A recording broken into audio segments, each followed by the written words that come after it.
Hi, welcome back to Straight Line Persuasion, to Module 3, Tonality. And this is where the journey really begins here, because tonality, if anything, is the most important thing that you can learn to master when it comes to influencing and persuading another human being. See, I look at it as this, almost the hidden language of influence. You say a few words, but attached to those words, based on your tonality, is a much more powerful meaning that registers with someone on an emotional, not a logical, an emotional basis. So what you're going to learn here, in fact, are 29 different tonal patterns. And you're saying, 29, how could I learn that? Don't worry about it. You'll learn to master this very, very easily. It'll become second nature to you. You'll become unconsciously competent. And I've been through this, thousands of times, as I said before. And the tonality aspect, while it's the easiest to master, it is the most powerful tool you can ever learn as an influencer. So again, I want you to make sure you take specific actions here as you're watching. Write in your workbook, make those notes, and make sure you play full out with this module. And you're going to see here, as I go through it, how in a script, and we always have a script, by the way, even if it's not in front of us, if you're in person, the script is in your head. You're going to learn how in the first few seconds with a script in your head or on paper, using specific tonalities, you're going to establish those very powerful things, that you're an expert, that you're sharp as a tack, that you're enthusiastic as all hell, and most importantly, that you care. See, at the end of the day, people will do business with people they like and they know that care, not just someone with necessarily the best product. Now, of course, you want to have the best product too, but more importantly is to develop that unconscious connection, what we call rapport. But rapport is not about, talking about the price of tea in China if he mentions China. Rapport happens on an unconscious level through things like pacing and leading, which you'll learn about, things called matching and mirroring. These are the unconscious ways of developing rapport that actually set you up to close the sale, to influence somebody down the road. See, the tricks here, and almost they are tricks, by the way, but I don't mean in a bad way. What they are is they're these little sort of unconscious triggers that bypass the logical mind and allow you to talk to someone directly to their heart.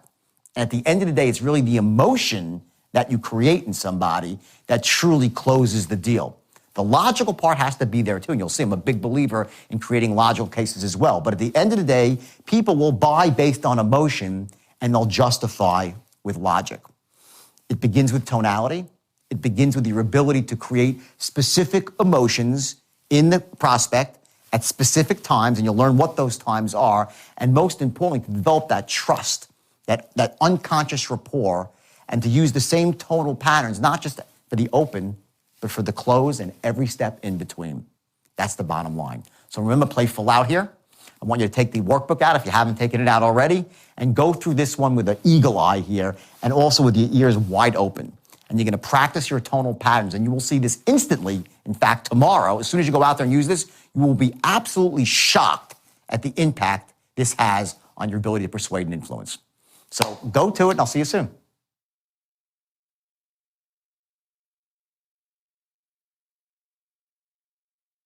Okay, this script, pretend for a second, we're going to play full out that this is the script you're trading for your business. Okay? And it's a very simple script, okay? It says, hi, is John there? Hi, John, this is Jordán Belfort calling from Global Capital in Tampa, Florida. How's it going today? Great. Now, if you recall, you attended a seminar last Thursday night over at the Marriott Hotel with one of our top traders, James Arnell. Does that ring a bell? Blah, blah, blah, right? Now, if you read the words on the script that way, you've destroyed yourself. You have destroyed yourself. I'm going to show you a way to read the words on this script. So literally, by the time that you are done, not only have you established these three things, like to the point where the person is hanging on your every word, but you've also established that you care about them, that you're a reasonable person, that you're trustworthy, that you're empathetic, that you have their best interest, all that in one paragraph. Now, you're saying, well, you can't do all that in one paragraph. Yes, you can. Yes, you can. Now, is it established to the point where they're like, just do whatever you say? No. What you're doing in this paragraph is you're laying the groundwork. You're pacing and leading them. It's called pacing and leading. You're laying the groundwork for these people to follow you throughout a 10, 15, or 30-minute sale. And by the way, the sale could be stretched out to 3 days. And it could be for a $2 million product at the highest level of sales. This system doesn't have to be like a 1-call close. It could be a 5-call close if that's what is needed for your product. It could be the longest relationship sale at the highest level of business. It could be about closing a $50 billion deal for a takeover. Doesn't matter. It all starts here. The tonal patterns that you're going to use here in this first paragraph are going to translate to the entire sale, to everything you do, even after the sale's closed. You're going to train yourself to speak like influencers, not like average people. If you want to speak like an average person, you're going to be average. There's a different level above average. It's extraordinary. And in sales, to be extraordinary, you need to master the art of tonality. How to speak to people so you capture their imagination in a second. How do you create scarcity without saying, it's scarce, it's scarce? You don't create scarcity like that. Scarcity is with a tone of voice and some appropriate words and a pattern of language. But tonality is what really makes something seem scarce or something that's a secret. Something that's really, really important, like when I lower my voice. Now, you all do this right now anyway, but you're not doing it in probably a very deliberate way. What we're going to do for the next hour when we get back from break is we're going to get really, really deliberate with tonality to the point where you're like, oh my, you're going to be, oh my God. I did not know the emotions I can create in people by lowering my voice or raising up at the end of a sentence. You're going to say, you're going to start to see how powerful this stuff is, and you're going to realize, what you're going to do is you're going to realize that, A, if I do that, they're not going to close right now. But if I do this through the entire sale, and I have the right structure, and I can crack through their limiting buying beliefs, make them trust me as they should, make them trust my company as they should. And by the way, if you're working for a crappy company with a crappy product, my advice, get out now. Get out now. Because you're going to sell, because you'll take this system, you'll make a fortune, you'll hurt people. Okay? You've got to be selling a great product and working for a great company. I think you all are. I want to show you how literally every word in one paragraph and every sentence into itself, how the words are spaced out, your pacing, the pauses, every little thing in this one paragraph matters immensely. It's hugely important. And you're going to see how you're going to capture their imagination and develop these 3 things literally in 4 seconds flat. And then in the first paragraph, by the time you're done, they'll be reinforced that much more. So what I want to show you right now is how you're going to capture somebody's attention in literally 4 seconds flat. And we're going to play full out here. I want 2 volunteers from the audience. What we're going to do now is this, all right? Now, if you notice, I wrote this script. Wrote it about 8 months ago. I know it by heart. But you're going to watch that I'm going to hold the script, and I'm actually going to read from the script whenever I do this. Because I'm telling you, the key to success in sales is you take out as many variables as you can from the equation. You control what you can control, because there's a lot of stuff you can't control. Okay, so if I have a script that's perfect, and I know this script is perfect because it's been tested and it works, this script will convert everybody who's convertible as long as you say the words the right way. Now, I want you to be very conscious. I was going to run an exercise, and I was going to start off with an imperfect script and show you how hard it is to use a script that's imperfect. I wrote the first generation was imperfect. In other words, when you're writing scripts for your company, a lot of you write scripts, right?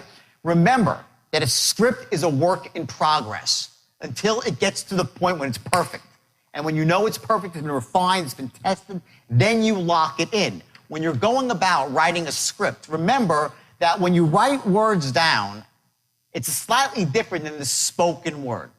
Certain words are contracted. Certain words are dropped completely in conversational English. And most importantly, you sound like a novice by not contracting words, and you sound like a stranger. The idea is that when you speak to somebody on the phone, even though you don't know them and they don't know you, you want to capture it in the familiar. that you're a friend to friend. It's not like, hello, Mr. Jones, this is Jordán Belfort. How are you today? He's like, what the hell? Who's this salesman calling me? That's the first thing they think, okay? So when you pick up the phone to call somebody, now pretend right now we're going to run this exercise right here as if we're going to try to be selling seminars, and someone actually in this room is selling seminars, okay? And it's actually you, right? Okay, perfect. Perfect sale. Okay, now, so here's what we're going to do. I want you to listen to how I read this script. And I'm going to read this script with a specific tonality, okay, which is the right tonality, which is going to capture every single person in the first couple of seconds. Now, I'm going to do it real quickly. I'm going to do just the first line, okay?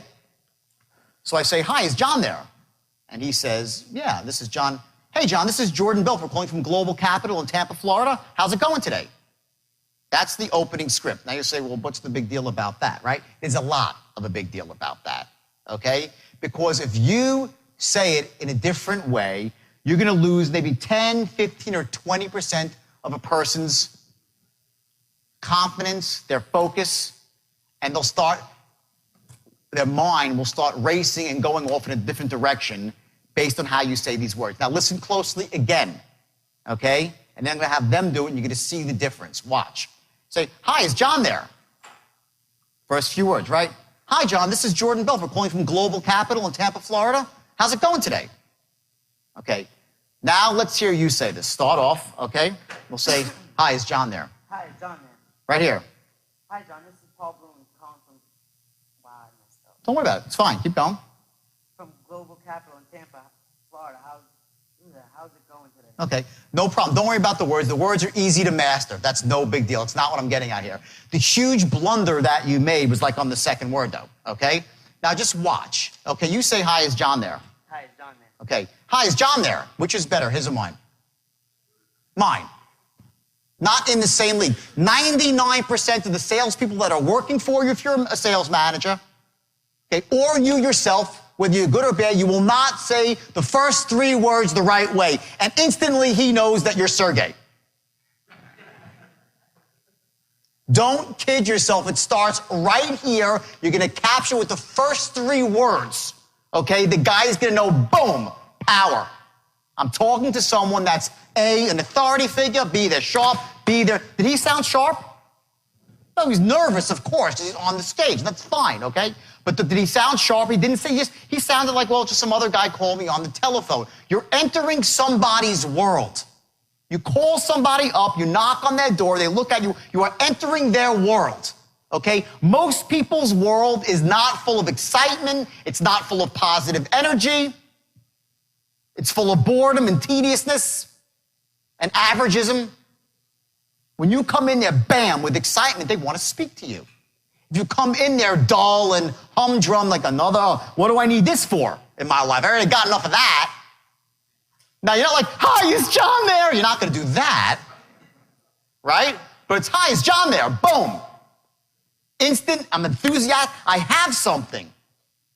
Do you understand that when you say that, they realize you have something? If you say it right, they know you have something important because you're enthusiastic. Don't kid yourself. The picture is forming.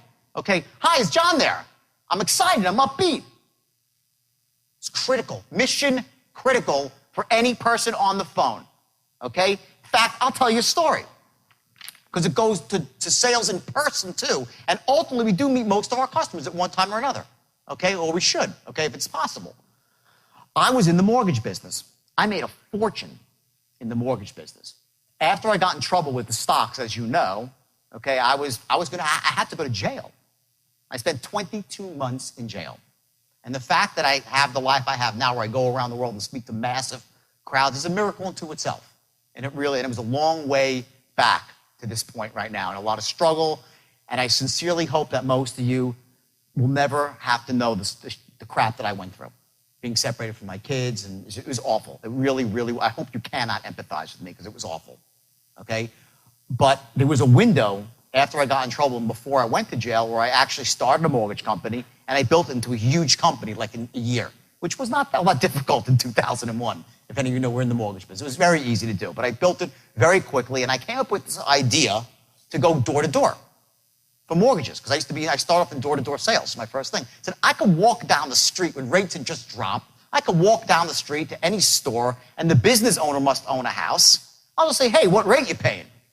And the guy will say, I'm paying 8.5. Really, I could save you a ton of money. How hard is that to do, right? So I came up with that idea, and I wrote this little script, and I said to my partner, his wife, I said, come on, you come with me, okay, and we're going to go up to some place. Now, understand this. I want you to learn a lesson here. I already was making $50 million a year for many years. I was in the newspapers all the time. I was well known as the Wolf of Wall Street, all this crap, right? And you would think that I was too proud maybe at the age of 40 to go knocking on doors. I was banging on doors till my knuckles bled. Never ask a salesperson to do something that you wouldn't do yourself. They won't respect you, they won't listen to you, and also you can't possibly perform as a manager, as a trainer at the highest level unless you have done it yourself. Okay? I think one reason you listen to me, you guys know I'm the real deal, and I'm not just, this is not theory. I use this to make hundreds of millions of dollars and turn morons into closers. Okay? It works. It works. Okay? So I took my partner's wife, I said, listen, I gave her a quick training, said, I'm going to go down the right side of the street and you go down the left side of the street. Okay? She's like, okay, great. You know, she's a really nice girl, right? So we're going to New Rochelle. Right? I figure hopefully no one will recognize me when I walk in the door, right? So I go it's like 30 miles away. I have a little bit of pride left, all right? So I go down. The first person I walk in, it's like a diner. They're not interested. Second person, DeRosa Seafood. I walk in. The guy behind the counter in a fish market said, hey, is the owner around? He goes, yeah, I'm the owner. Hey, my name's Jordan. I'm a mortgage broker. I'm doing refis. What are you paying? He goes, 8. He goes, like, are you kidding me? I could save you a ton of money. I open up my book. Boom, boom. In 5 minutes, I closed the deal and made $8,000. 5 minutes. $8,000, all right? I go down, 2 more rejections, the fourth door, bam, a hair salon. I close the guy who's selling hairbrushes and make $11,000 on one street in 2 hours, all right? I make my way down the rest of the street, no more sales, all right? I go to the other side of the street. My partner's wife, Shelly, the nicest woman in the world, okay? She walked around with a Bible. She was a really God-fearing woman, a great woman, okay? And I walk down, and I see her sitting on a bench crying. Okay, I'm like, what's wrong? She says, nobody wants any mortgages. They don't want anything. I'm like, what are you talking about? I just made 20 grand, Shelly. She's like, what do you mean? No one wants anything. I'm like, did you go to all of these stores? She's like, yeah, I walked in every store and they threw me out. I'm like, follow me, okay? I take her back to the first store, nothing. Third store, boom, I hit $8,000 in a jewelry store. The same store she walked in, I walked in 5 minutes or 30 minutes later and closed the person that threw her out. Next 3 stores down, boom, a body shop. This guy, I forgot his name. I made $12,000 in a body shop. She went into the body shop. She set up and was like, get out of here. No soliciting. Now, what was that about? It was from the first second I walked in the door and opened up my mouth, bam. I was enthusiastic, sharp as house, and most importantly, a figure of authority. It was something that came off in the first couple of seconds. You know who Jacob the jeweler is? Famous jeweler. Anyone know Jacob the jeweler? Okay, couple. Famous big-time jeweler. So now I build this mortgage company, right? And it's rocking and it's rolling. And I'm like 45 people, and I'm making a lot of millions of dollars a year, right? And I'm still going out, and I love selling door to door. I get off on it. So once a week, I would take 3 sales with me, and I'd go out, I'd just walk and knock on doors and make 50, 60 grand. Like clockwork, all right? So I go and said, I'm going to go to the jewelry district in New York, where there's just booths and booths and booths. Anyone from New York and Michael's, right? Where there's like literally 500, they're just concentrated and they're all owners. I'm like, what could be better than this? I'll make a bloody fortune. So I go into the jewelry district, right? And I go down to these 3 salesmen and tell, I make $100,000 in an afternoon. $100,000. Finally, I loop around to the other side of the street, nothing. I walk into some really big thing, big store, right? And it's like one giant booth in the back, and I walk in with my little crew. I walk right up to some woman. I give her my pitch, and she's like, I'm paying 7.5. And then she says to Cómo, she says, why am I talking to you?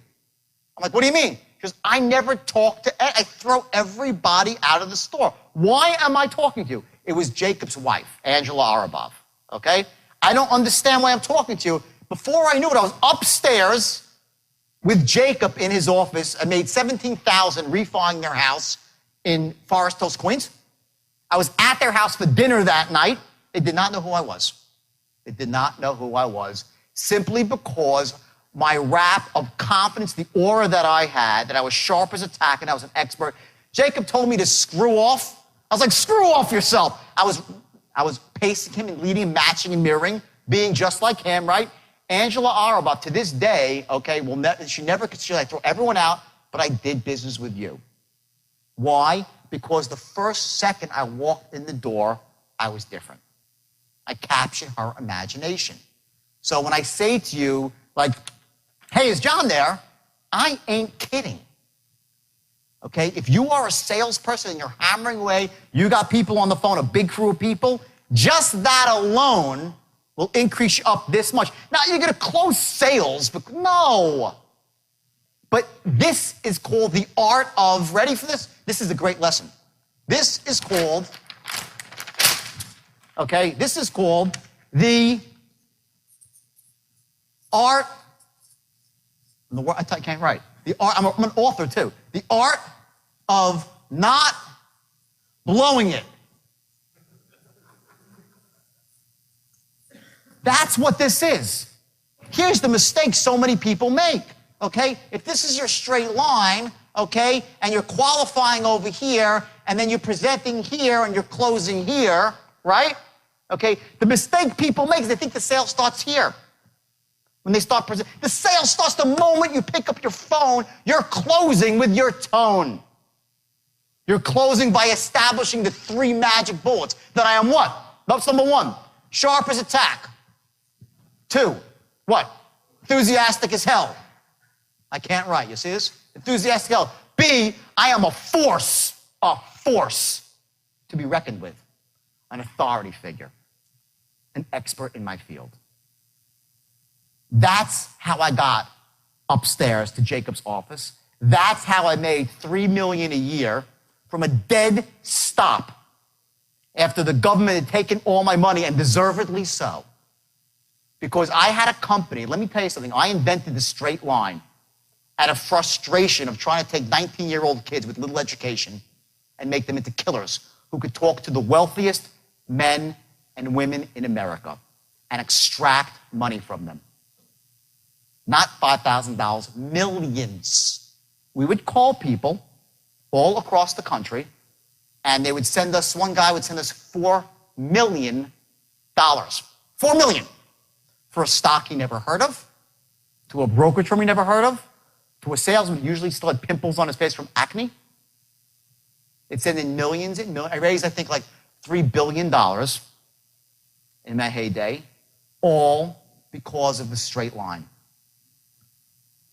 All because of the straight line. And it started off with the first word.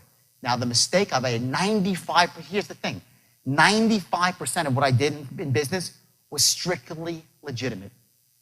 Legit, all legit. I was raising money for companies. Steve Madden Shoes, I'm sure you know that company, right? It's my company. Not only did I take it public, I owned it.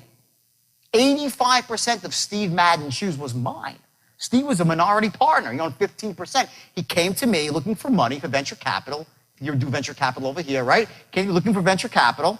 All right, I gave him $1 million. I said, he had one ugly shoe. It was the ugliest shoe I'd ever seen. It was called the Maryland, a big, chunky Western clog, right? Because I got the shoe. I don't care about the goddamn shoe. How much you need? $1 million. I said, great. Give me 85% of your company. Here's $1 million. He said, great. Steve was fresh out of rehab. Okay, sober for like 22 years now, Steve. Okay?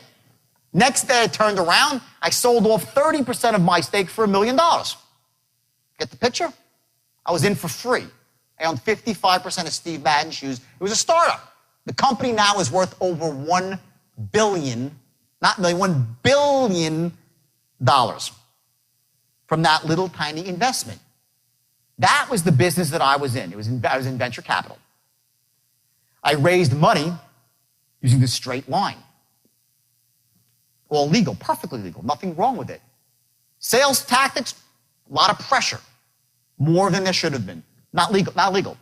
High pressure, not ethical, not illegal. The mistake that I made is that the straight line was so powerful and raised so much money that I could not keep up with the onslaught of buying coming in from around the world. People from not just the U.S., all over the world, kept coming in and coming in. If I was smart, I would have slowed down my business and not hired as many salespeople, and I would have made less money up front and be worth probably $5 billion right now. But instead, I took as much as I could get, the buying, and just putting more product out there. And you know what? I started putting crap out there. The manufacturing couldn't keep up with sales. Stocks started to go up artificially. That's how I got in trouble. And I was manipulating stocks. Just like that. I did not start off wanting to do that. What I'm saying is the reason I'm telling you this story. A lot of you, especially who own companies here, but you're going to notice that you're going to put this stuff in place and your business is going to soar. They're going to soar quickly. Like you'll see, boom. Just don't let it go out of control. You need to have the other side of the equation. You know, if it's loan mods or credit repair, okay, you got to be delivering the service that you promise with the straight line. You can't deliver them crap, or else it's going to reverse on you and implode, and you'll end up like I did, having to start over again. Thankfully, the skill set, the system, allows me to go out from a dead stop anywhere without, flush me down the toilet bowl. I get the license, right? I come back up with the plumber's license. That's what this does, and it'll do it for you too. But learn from my mistakes, okay? You take this system, which is all powerful, and put it with the best product at the best price, and bam, you will have a life that you will not imagine. Let's go back to this real quick here, okay? Hi, is John there, okay? So he says that, say, hey, John, this is Jordán Belfort calling from Global Capital in Tampa, Florida. How's it going today? Okay, let me hear you say that. Hi, John. Hi, John. This is Paul Bloom calling from Global Capital in Tampa, Florida. Okay, stop. He said, this is Global Capital in Tampa, Florida, right? Watch this, okay? Huge mistake. Forget that he's stumbling on the words. That's irrelevant, because you'll fix that. You'll read it 10 times, he'll know the words. That's just because he's nervous. Don't even worry about it, okay? He said Global Capital in Tampa, Florida, right? So he says Global Capital, downbeat, in Tampa, Florida. Downbeat. That's called the declarative. Global Capital in Tampa, Florida, right? And you know what he's saying? Who gives a shit? Really? Or he's saying, sorry, who gives a damn? Okay? Who gives a crap about Global Capital in Tampa, Florida? Because all you gave him was some information. So now you say Global Capital. Let's hear it again. Say Global Capital in Tampa, Florida. Say it. Global Capital in Tampa, Florida. Perfect. Okay, that's declarative. Now watch this. Okay? Now I'm going to do what's called infer a micro agreement, okay, by raising up my voice at the end. Watch this. Hi, John. This is Jordán Belfort calling from Global Capital in Tampa, Florida. Right? Tampa, Florida? Tampa, Florida? When you raise your voice up like that, what you're doing is saying, right, you recall, don't you? This works every time, okay? Global Capital, upbeat. When you raise your voice at the end of a word, his unconscious dialogue searches for, should I know this? Right? My daughter was the greatest salesman on earth at the age of 5. You told me, Dad, you were taking me to the store, right? I'm like, she short circuits my brain. Now, I know I didn't tell her that she's going for ice cream or a toy, but she goes, she would say to me, Dad, you're going to the toy, right? Now, you can't say to the guy, I'm from Global Capital, right? You seem like a fool. But by raising your voice up at the end of the words, watch, you're inferring 2 micro agreements in one sentence. You're saying, Global Capital in Tampa, Florida? How's it going today? He's like, okay. You short-circuited his, he's like, yeah, I guess I heard of Global Capital in Tampa, Florida. That's what his unconscious dialogue is doing now. It switches, okay? Now, again, is he going to close because you did this? No. But that same tonality is going to be used about 300 times in the overall script to generate the precise emotion, the precise agreement that you need for him to break his limiting buying beliefs, to know that he can trust you, to know that you care about him. Okay, I see some ahas going around the room right now. Okay, this is going to be a lot of ahas in the next 30 minutes. Okay, this is the golden ticket. Okay, one paragraph can change everything for your sales force or you as a salesperson. And we're going to do this through the whole script and then get into the straight line, which is almost freaking evil. That's how effective it is. And I swear, please, I'll say it again. And I was, for years, people wanted me to teach. I wouldn't teach it because I was, after what happens, I'll never do that. And I said, I'm stupid. Of course I could teach it. You got to just teach the ethics too. Okay? This is powerful. So, okay, he says that. Now let's go to you. Okay? So I say, how's it going today? So what do you say? Oh, good. I say, great. Not great or not great. Okay, great. Okay, great means I'm genuinely happy to hear that. You couldn't say, great, I'm really happy to hear that. You say, what a disingenuous asshole that is, right? So what you're going to say is great. Okay, now let's hear next words. Great, now if you recall, okay, yeah, great. Now if you recall. Now, if you recall, we attended a seminar last Thursday night over at the Marriott Hotel with one of our top Forex traders, James Darnell. Does that ring a bell? Okay, now, what did she do right? What did she did a couple things really well there, okay? Either you did it before, you learned from what I just said, but she raised her, couple of things, she raised her voice up very effectively. Number one, James Darnell, okay? Starts off like this. The first thing she did that was brilliant, okay? She said, now, if you recall, she didn't say that. She said, now, if you recall, and she added what's called the tone of mystery. Okay, write that down, the tone of mystery.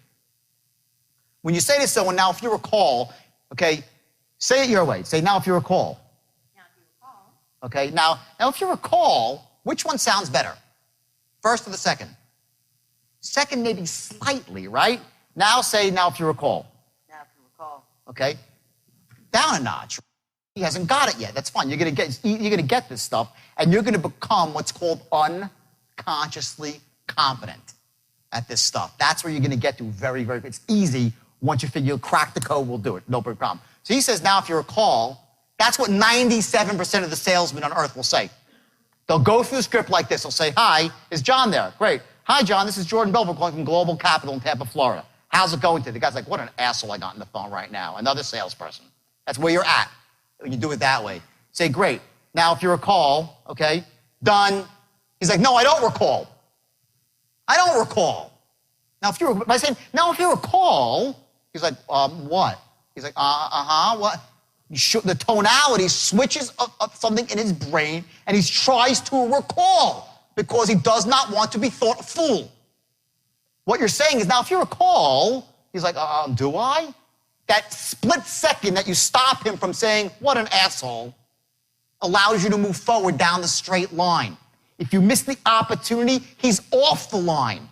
You get it? He's off the line, okay? He's already monitoring, his mind's going off in someplace else. He just wants to end the call, and you've blown it, and now you got to play serious catch-up ball, okay? Why is it that you have some people that are top producers? What is it? Is it an accident? It's never an accident. Some people are born closers. All that means is a born closer is they've unconsciously mastered the art of tonality, controlling a sale, okay? The straight line allows you to kind of grab that back if you're not a born closer and make yourself into a trained closer.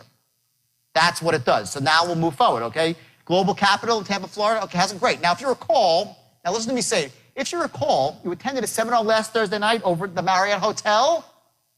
Up. He's like, right? Okay. We've one of our top Forex traders, Clive Arnell. Does that ring a bell?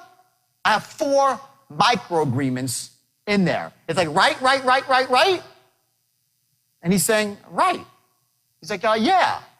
And he's saying, yeah, and you get it. You've led the guy on to the next thought. Versus saying to the guy, okay, you do the whole thing now, if you recall. Now, if you recall, we attended a seminar last Thursday night at the Marriott Hotel with one of our top Forex traders, James Darnell. Does that ring a bell? Good. You said she did Marriott Hotel versus Marriott Hotel. Over at the Marriott Hotel, capture the tonality. Try it again. The Marriott Hotel? The Marriott Hotel. Good. With one of our top Forex traders? With one of our top Forex traders, James Darnell. Top Forex traders, right? Raise your voice up. With one of our top Forex traders, James Darnell. Does that ring a bell? Does that ring a bell? Good. Okay. Now, it's a little choppy because she's just done it for the first time here. But what happens is when you do this with 3 micro agreements or 4 in one sentence, the person will just say, yeah, I have, whether he has or hasn't. Because people do not want to be thought to be out of the loop. Okay, let's hear you say it now. Great. Now, if you recall. Great. Now, if you recall, Okay. we attended a seminar Stop now here. Ready? Say, now, if you recall, I want you to narrow your eyes when you say that. Now, if you recall. No. Go like this. If you're like trying to figure something out, I'm going to teach you something called a physiological trigger right now. Okay? We're going to go through this a little bit more in detail. But what happens is you have certain physiological triggers that will allow you to capture a tonality. Some people, when they want to sound certain, they tap their hand, like they go like this, and they sound certain. Other people, when I say, whoa, no big deal, if I'm on the phone, I say, listen, it's just a matter of a very simple thing. I'll push my hands out, and I do the gesture, despite that they can't see me, because they can see me. Okay? You can create a gesture by moving your body a certain way. We're going to do an exercise tomorrow where you're actually going to learn what your own gestures are and figure out how to get yourself into certainty, scarcity, very powerful. So what I want you to do now, one of the things that works with this now, if you recall, see how I narrow my eyes a little bit? Now, if you recall, so say it, narrow your eyes like a little bit, almost like it's a mystery. Try it now, say it. Now, if you recall, Better, okay. You attended a seminar, so. You attended a seminar last Thursday night over at the Marriott Hotel with one of our top Forex traders, James Arnell. Does that ring a bell? Okay, you got James Arnell right now. Let's go. One of our top Forex traders? With one of our top, Don't worry. with one of our top Forex traders, James Arnell? James Arnell. Does that ring a bell? Does that ring a bell? 3 agreements together. Now watch, I want to show you something very important. Sounding like the expert, okay? What sounds better to you? Ready? These are the words. With one of our, right? So if you're speaking to somebody in conversational English and trying to influence them, okay? If I say to you, at the Marriott Hotel with one of our top Forex traders, Clive Arnell, okay? I don't sound sharp as a tack because, frankly, the words with, one, and of, and our are really irrelevant. They need to be put together into one word to sound boom, to the point, okay? So I'd say with one of our. This is how people sound interesting. Remember Ferris Bueller's Day Off? Who's seen the movie Ferris Bueller's Day Off? Hi, my name is so-and-so. Remember the teacher? He goes, Bueller, we're talking about the economic depression in 1934, and they had the Smoot-Hawley Act, right? And all the kids are like, snoring. What is that? That's the exaggeration of the world's worst tonality and pacing, right? Every word is said with the same tone, the same beat and staccato, right? That puts someone to sleep. The brain habituates, okay? If you're listening to the radio, it's bom, bom, bom, you turn the station. You habituate. You don't want to hear it, right? So if you say to someone, one of our top Forex traders, okay, the expert says with one of our top Forex traders, not with one of our top Forex traders. That's what a novice says. And is a novice sharp as a tack? No. Is he an expert? No. You don't think that the reason I walked down the street and she walked down the street and we got 2 different results was because of that? It was just that. I walked in, hey, what are you paying on your mortgage? Not, what are you paying on your mortgage? What rate are you paying? Or what rate are you paying? No, what rate are you paying on your mortgage? Boom, I'm in a rush. Either you want it or you don't. This is so powerful for people, especially on the phone, and a lot of your opening calls come on the phone because it's the easiest way to qualify, okay? So what I want you to do is I want you to contract these words together. So it's going to be the Marriott Hotel with one of our top, not with one of our top, it's with one of our, you get it? Your stress words are Forex trader James Arnell, right? So it's not with one of our top Forex traders, James Arnell. It's one of our top Forex traders, James Arnell. Does that ring a bell? So let's hear that. You try it. With one of our top Forex. Bingo. You hear the difference? You catch that difference? Now you're saying, well, does that make it? It makes a big difference when you're here in the sale, okay? When you're here and you're trying to make points, really salient points, and get to a close. Those ways you group the words together. You need to learn what words to group together and what words stand out. That's how you keep somebody's attention, okay? One of our top Forex traders, James Arnell. With one of our top Forex traders, James Arnell. Does that ring a bell? Does that ring a bell? Much better. Okay, great. Say it. Yeah, it does. Okay, great. Now. Yeah, keep reading. Okay, great. Well, the reason for the call today is that you're one of the last of our group that hasn't actually enrolled yet. Okay, stop. Ready? He says, okay, great. Now, the reason for the call today, okay, is that you're one of the last of the group who hasn't enrolled yet, right? You say, okay, great. Now, the reason for the call today, which one sounds better, his or mine? Okay? They're in the same league? Say it. Say the first one. Go. Now, the reason for the call, say it. The reason for the call. Okay, now, the reason for the call. Okay? By dropping your voice, okay, you imply that you have something that's a secret and that it's scarce. And it's very specific. You're going to learn, this is one of the most powerful techniques of all to closing, okay, is dropping your voice when you have something that's a secret to imply scarcity. Not that often you can hear about this. Get it while it lasts, okay? I say to someone, if you want someone to listen, you yell. If you want them to really listen, you whisper. There is so much power in a whisper, especially when they know that you have this thing I called, write this down, bottled enthusiasm. There's something that you have in here. It's like a chi that you have as a salesperson. It's this sort of ability that they know you are so enthusiastic and so spot on and sharp as a tack. They know it's there. They know it's there. And it can be unleashed at any second. And when you don't use it, they respect you more. If you come off sharp as a tack, I'm sharp as a tack, you lose it. You're done. Sharp as a tack becomes boring and dull. I'm sharp as a tack, and the reason for the call is this. Very simple. If you have 60 seconds, I want to share the idea with you. Got a minute? Not, got a minute? People say, got a minute? What sounds better? Got a minute or got a minute? Are they in the same league? Do they get the same response? What does got a minute mean? They're like, oh shit. They're like, I don't know. This guy's, what is he gonna ram down my throat? Or, got a minute? It's no big deal. We're two reasonable guys. We all have minutes. You imply, write this down, the reasonable man. Got a minute? You do that, you disarm somebody. Immediately, he's like, well, yeah, I got a minute. Yeah, of course, I'm a reasonable guy. You're a reasonable guy. I'm a reasonable guy. Throughout the entire presentation, at strategic points, you're going to imply reasonability. Especially when you're asking him to start committing to stuff. It's reasonable, isn't it? Got a minute? Got a minute? Got a minute?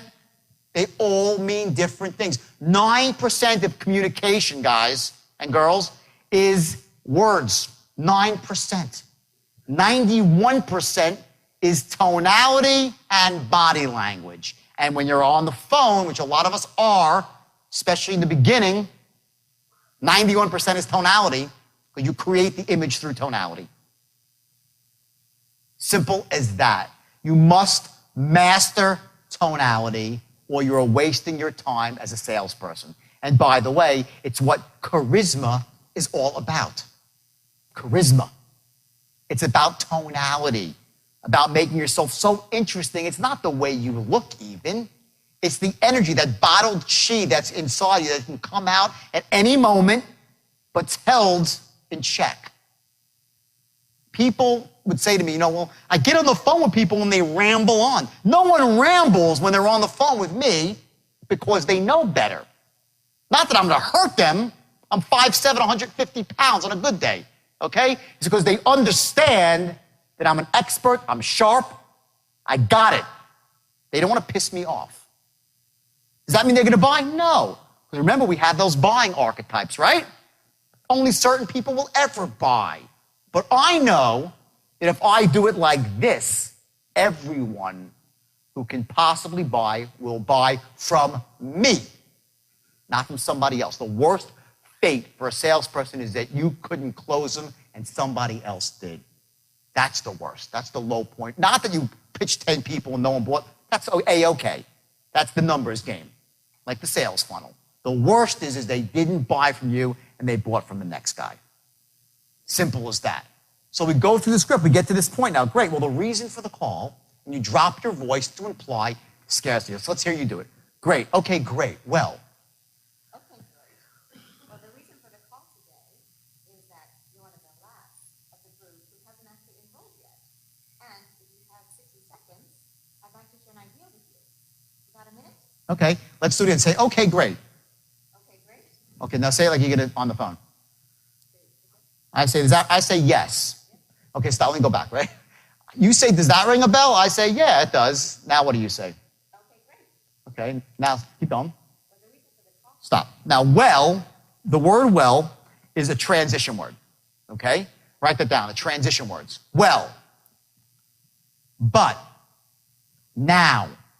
These are crucial words in your script and in your sales that allow you to completely flip tonality and pause and create a new emotion. Do you understand that when you're closing, it's about managing the other person's emotion? To create a specific emotion, bum, bum, bum, and the precise emotion you want at the right time, when everything else is in line, then you look for that emotion that say, you know what, I want to do business with this person. That X factor, you're managing someone's emotion, okay? Those transition words allow you to manage emotion more effectively. So the transition word is well. In the second sentence, it's now, okay? So you'd say, okay, great. Okay, now when she says, you say, okay, great. Okay, great. You say it, okay, great. Okay, great. And I say, okay, great. Which is better? The third, right? Raise your hand if the third is better. Of course, they're not in the same league. Now, you could say that. You just got to learn how. It's like, okay, great. Okay, great. Thank God. We can move on to the next step now. You get that's the words that you're implying. Okay, great.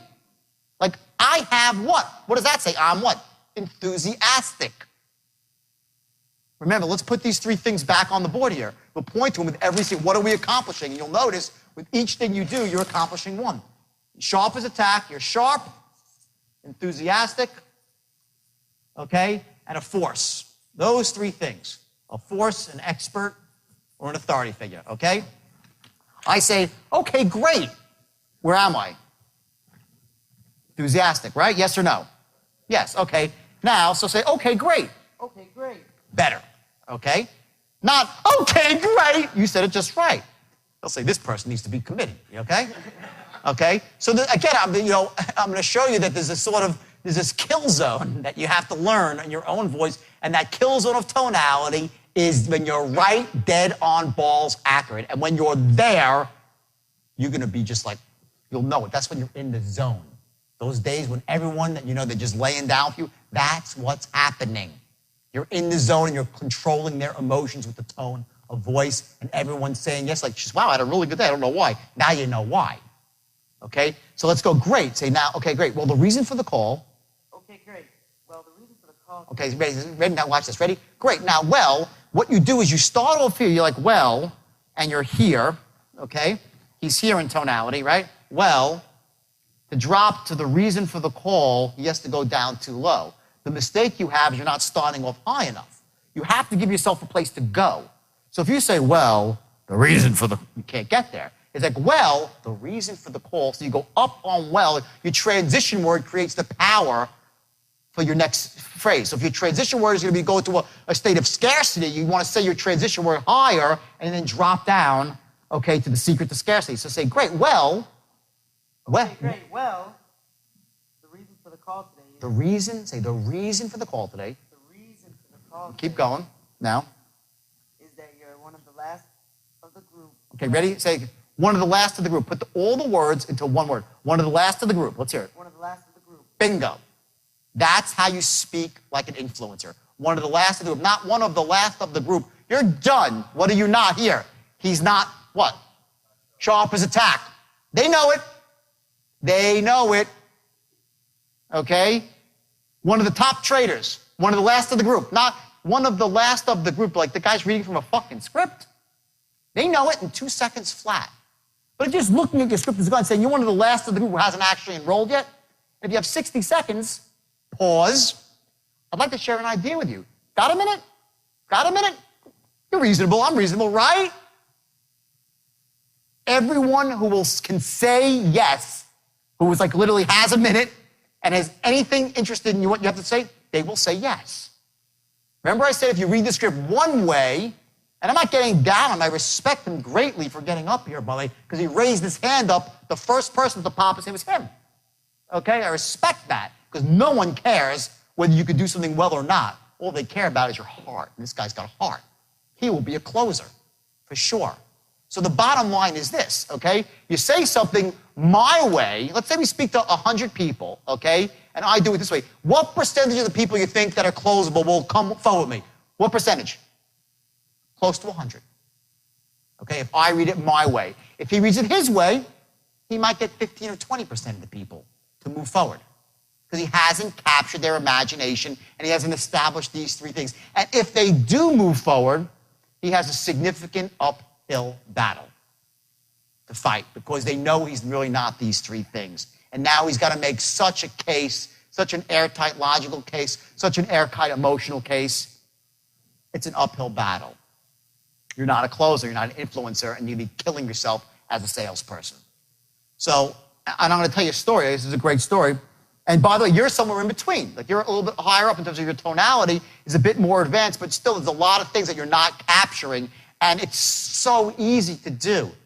This is the point I'm making. This is like a learned skill. I don't have some magic bolt that I was born with. Yeah, I got it. But the point is it transfers to anybody.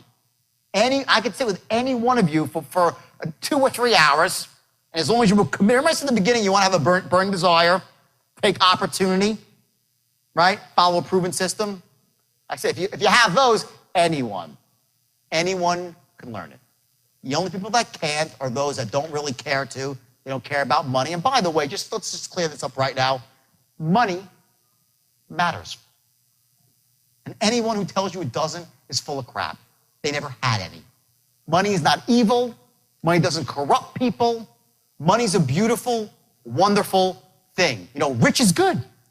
Your middle name should be, I'm rich, Mr. Rich, right? When you're rich, you can do things to help people. You can be the guy that donates the x-ray machine to the hospital or who builds the wing of the hospital. You can take care of your family, retire the people that you love, have an impact on the world. The most disempowering state is poverty. What can you do when you're in poverty? Look at it this way. There's no amount of poverty you can have in your life to make one other person wealthy. There's no amount of sadness you can have in your life to make one person happy. There's no amount of sickness you can have to make one person healthy. If you want to make the world a happier, healthier, wealthier place, what you do is simple. You get as much of those gifts as you can for yourself, and you spread them around. That's called a reframe. You have any limiting beliefs about money, squash them. They're crap. Whatever was fed to you when we were this big, someone was fed limiting beliefs that money might corrupt in some way or it's evil. Money's a beautiful, wonderful thing. Now, does that mean you're not going to have problems? No, you have more problems when you have rich because you got more stuff going on. But you get to show up to your problems in style. In a limousine, in a nice watch, in a beautiful suit, right? That's what money does. You show up to your problems in style. So wipe that out of your head. Money is beautiful. It's wonderful. Get money and then give it away. Take as much as you need for yourself, then you spread the wealth around. And then more money comes to you. That's a state of abundance versus scarcity. Like, I got to grip every penny, okay? To how you perceive money in this world, okay, and your own goals for money will dictate where you go in life with money. Just imagine it this way. If you know, money doesn't really matter. Oh, really? Just imagine if you're in a marriage, you say, well, my wife doesn't really matter. How long is she going to stick around? Well, how long is money going to stick around if you don't think it matters? It's going to go like your wife or your husband. Money matters. Closing matters. Because closing, remember the funnel? Closing and prospecting and dialing leads to money. Okay? And it starts right here. So here's the deal, okay? We'll do it one more time. Start from the top. Hi, is John there? Hi, it's John, man. Better than he was before? A lot better. Okay? Give the man a round of applause. Okay? Bingo. Okay? Is he going to close sales? No. Okay? Did he create an image? Yes. Okay? He's enthusiastic. He might have something. Next, go. Hi, John. Let's hear it. Hi, John. This is Paul calling from Global Capital in Tampa, Florida. How's it going today? Okay, close. Ready? You were good up to the point you said Global Capital. You declared. Global Capital, he's like, so the fuck what? Okay? That's what when you say Global Capital with a downbeat, mistake. You did it all great. Say, hi, John, this is Jordan calling from Global Capital in Tampa, Florida. Let me hear your upbeats. Go, do it again. Hi, John. Hi, John, this is Paul calling from Global Capital in Tampa, Florida. How's it going today? Give the man a round of applause, okay? Bingo, okay? Say, great, now. Great, now. Now your eyes, now mystery, right? If you can recall. No, now, great, now, listen to me, ready? Great, now, if you recall. Great, now, if you recall, you attended a seminar last Thursday night over at the Marriott Hotel with one of our top four ex-traders, James Arnell, Does that ring a bell? Getting better. Now I want you to listen to me. Ready? Say, what one of our top Forex traders? Up, right. James Arnell. Does that ring a bell? I'm going to hear 3 go. Over at the Marriott Hotel with one of our top, let's hear the right from there. Over at the Marriott Hotel, let's hear it. Over at the Marriott Hotel with one of our... Okay, here's the problem. He's up. He sounds like he's a songbird almost, right? Okay? The problem is you need to start your tonality lower. You need to give yourself room to manage. Remember, you're managing tonality within a range. Learn your range. Okay? If you have a deep voice, if you want to go up, you got to start very low, okay? So you might start here. You say, now, if you recall, you attended a seminar last Thursday night over at the Marriott Hotel with one of our top Forex traders, James Arnell. Does that ring a bell? See the tonality? Do it again. Start here. You attended a seminar? You attended a seminar? You attended a seminar last Thursday night over at the Marriott Hotel with one of our top Forex traders, James Arnell. Does that ring a bell? Bingo. On the money. Okay? Now let's move forward. Okay, great. Okay, great. Well, the reason for Stop. Okay, great. Well, not the reason. Well, the reason. There's a reason for the call today. Okay, this is the major transition to say, I got something for you. I'm not just calling to say hello. I'm calling to sell you something. That's really what you're saying right here. Okay? Well, the reason for the call today, I didn't call you yesterday. I didn't call you tomorrow. I called you right now for a reason. And my tonality drops. But is there power behind it? It's not like the reason for the call today. No, it's the reason for the call. They feel it. It's there. Okay? I have that tonality there. My voice is low, but my fist is clenched. Boom. Waiting to be unleashed. It keeps them in line. They know. They know. They know those things. Okay? So say, great. Now, well, the reason for the call is here. Okay, great. Well, the reason for the call today is... Okay, well, hit R. Well, the reason, give me a big R there. Hell. The reason for the call today. For the call today is that you're one of the last... Say, one of the last of the group. One of the last of the group who haven't actually enrolled yet. And if you have 60 seconds, I'd like to share an idea with you. Got a minute? Okay, you have 60 seconds. Here, watch, ready? Reasonable man, ready? You have 60 seconds, what's the words? Listen, if you have 60 seconds, not if you have 60 seconds, okay? They're like, oh my God, a salesman. Or if you have 60 seconds and the unspoken words that I've just said are, write this down, which everybody has.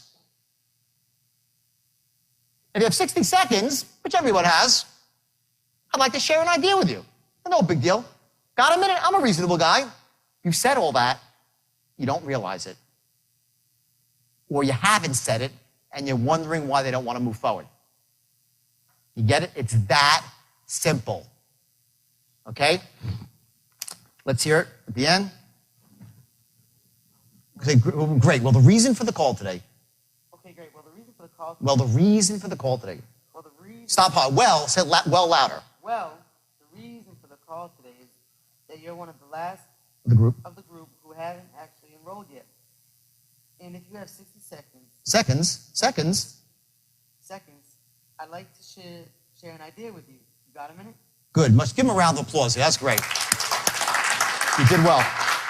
Let's go and do real quick now, okay? Hi, is John there? Hi, is John there? Right here. Hi, John. This is John Langmuth, and I'm calling from Global Capital in Tampa, Florida. How's it going today? Try your global, you said Global Capital, Tampa, Florida. He's like, so? Or Global Capital, Tampa, Florida. He's like, let me search my memory banks. That's what he's saying to himself when you raise up. He can't help it. Can't help it. He's doing it because we were trained since we're this big, okay, to try to be quick on the uptake. We want to be known as being quick on the uptake. So when you ask someone a micro question like that, they feel, yeah, and, or not, big deal. Two different emotions have been created. And remember, again, we're in the first paragraph. Just imagine when you're saying to the guy, all I'm asking for this, give me one shot, it's $3,000. Sound fair enough? If you're doing the wrong tonality, then you will never close. But if you're saying, give me one shot and believe me, you will not be sorry. Sound fair enough? I'm a reasonable guy. Same shit. Okay, I'm a reasonable guy. The same thing goes at the end of the sale when you're closing. When you're going to close, you're going to do in the reasonable man tone. Not like, give me a shot and you will not be sorry. Fair enough? He's like, oh my God. The guy's like, wants to run away. Versus, believe me. Low modification. Do all mess with you. Give me one shot and believe me. The only problem you'll have is I didn't call you 6 months ago and do it then. Sound fair enough? Which is better? Or give me one shot. The only problem I didn't call you 6 months ago, I would have got you started then. Fair enough? He's going to say, what an ass. Okay? Or the only problem you're going to have is I didn't call you 6 months ago and do this for you then. Sound fair enough? You've said there's so much. I care about you. I care about your family. I'm going to help you put control in your life. And I am an expert.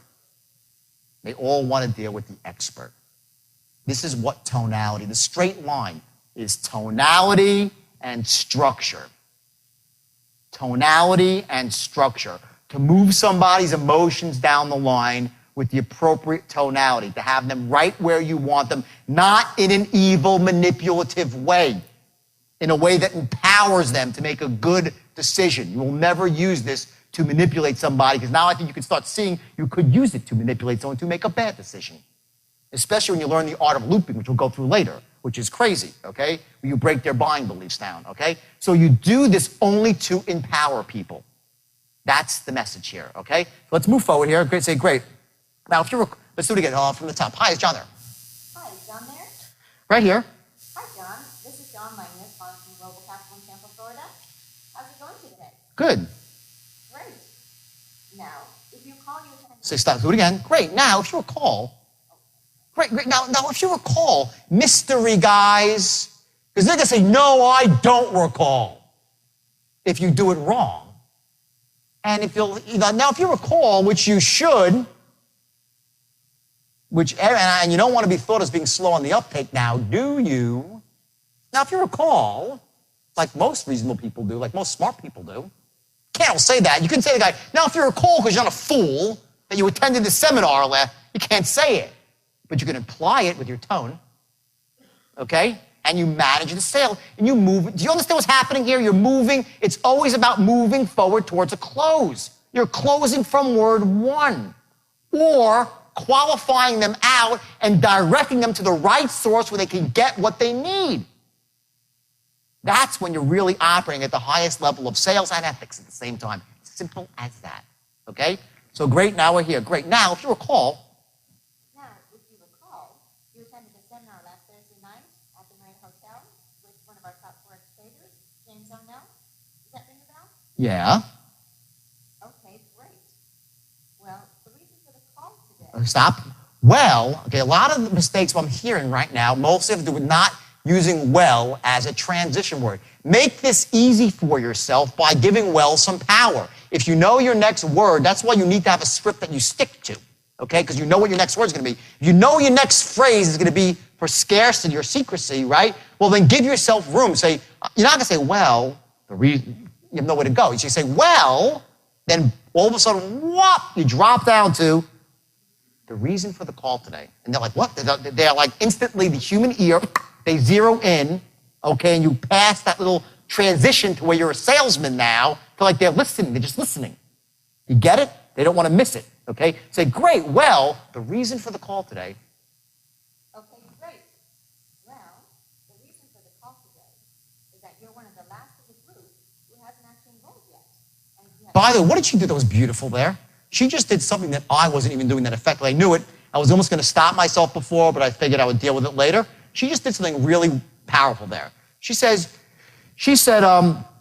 like this. She said, here's our tonality. She goes, you're one of the last of the group who hasn't actually enrolled yet. That's how I said it, which was wrong, by the way. And I was going to correct it, but I didn't, okay? She said, who hasn't actually enrolled yet. She's like, isn't that great?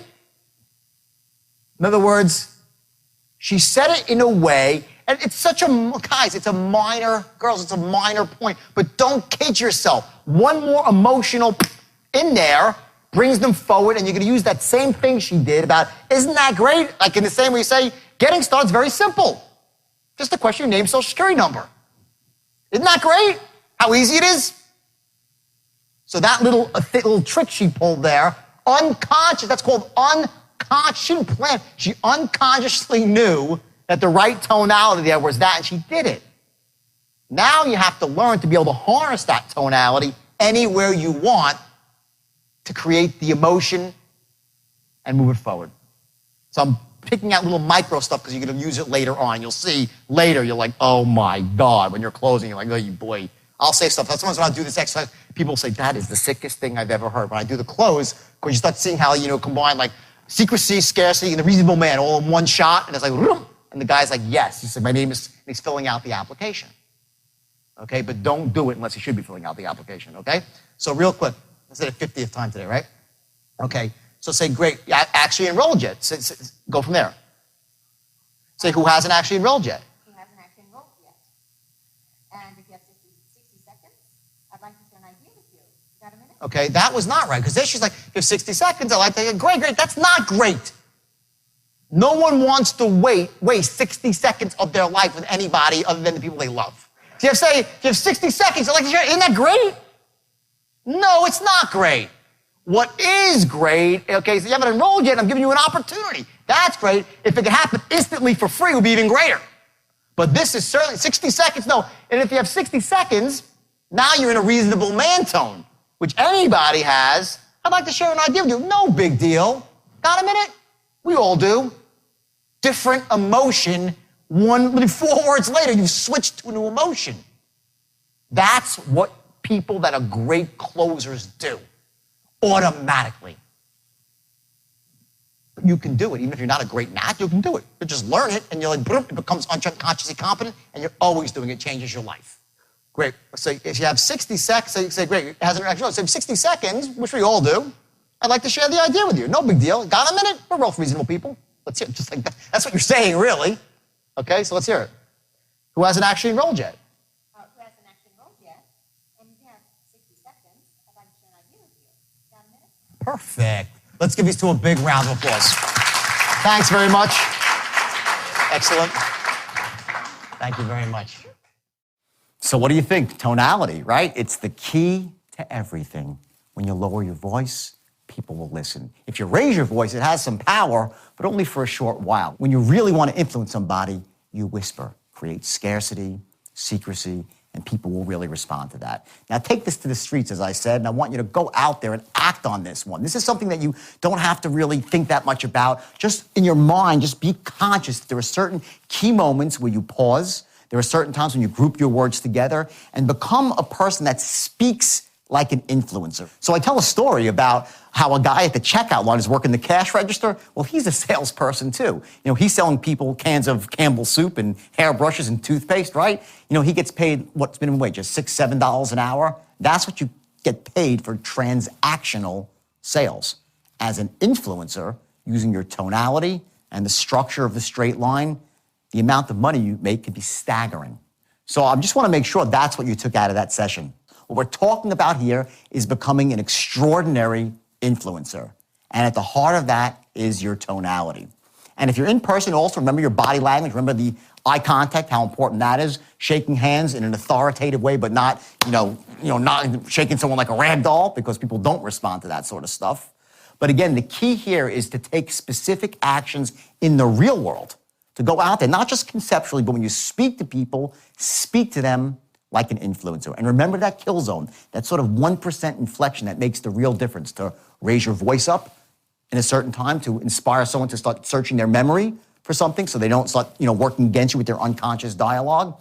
All those little tools and techniques that you just heard about, they will be remarkably effective, not just in your business life, but in your entire life, whether it's with your spouse. And I urge you, by the way, with a spouse or a loved one, only use it to empower them, to make them, feel more confident about themselves. Don't work against people like that, because at the heart of this whole thing, remember, is ethics and integrity, to influence people who should be influenced. Because when they do make the decision finally, it was in their best interest, and it empowers them and helps them get propelled to wealth and success.